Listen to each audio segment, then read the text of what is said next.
జనసేన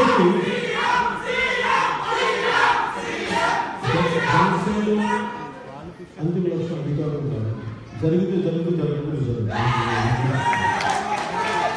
అంతిమ లక్ష్యం అధికారం. అలాగే నేను నుంచి కాంట్రిబ్యూషన్ కోరుకున్నది జనసేనకి మీ ఆలోచన కావాలి. నాకు మీలో నుంచి బలమైన నాయకత్వం కావాలి, మీలో నుంచి కమిటెడ్ యంగ్ లీడర్షిప్ కావాలి. ఎంతసేపు అందరూ చెప్తారు దేశంలో చాలా యూత్ లీడర్షిప్ అన్నాడు. యూత్ లీడర్షిప్ అంటే ఎవరు? వీళ్ళందరూ ఆ రాజకీయ నాయకుల పిల్లలు, వాళ్ళ పిల్లలు, వీళ్ళ పిల్లలే తప్ప వీళ్ళు మిగతా వాళ్ళందరూ యూత్ కాదు. వీళ్ళందరూ యూత్ కాదు.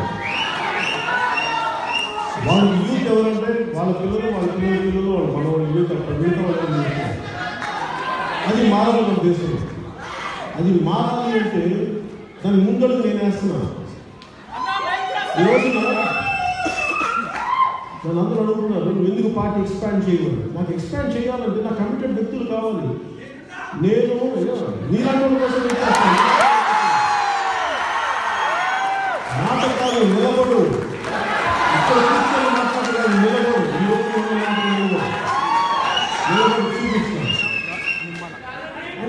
నేను పాలిటిక్స్ వచ్చినప్పుడు నేను ఏదో 6 నెలలు, సంవత్సరంలో, 2 సంవత్సరాలు కాదు, 25 years 10 సంవత్సరాలు నన్ను నేను నా కాలాన్ని, నా జీవితాన్ని నేను మనసు దేశ శ్రేయస్సు కోసం, ప్రజా శ్రేయస్సు కోసం నేను పనిచేయడానికి నిర్ణయించుకున్నాక నేను రాజకీయాల్లోకి వచ్చాను. అందుకని ఎన్ని కష్టాలైనా నాకు చాలా సహనం, చాలా ఓడుతుంది. దెబ్బలు తీసుకుంటాను, దెబ్బ ప్రచారం చేసి దెబ్బ తీసుకుంటాను.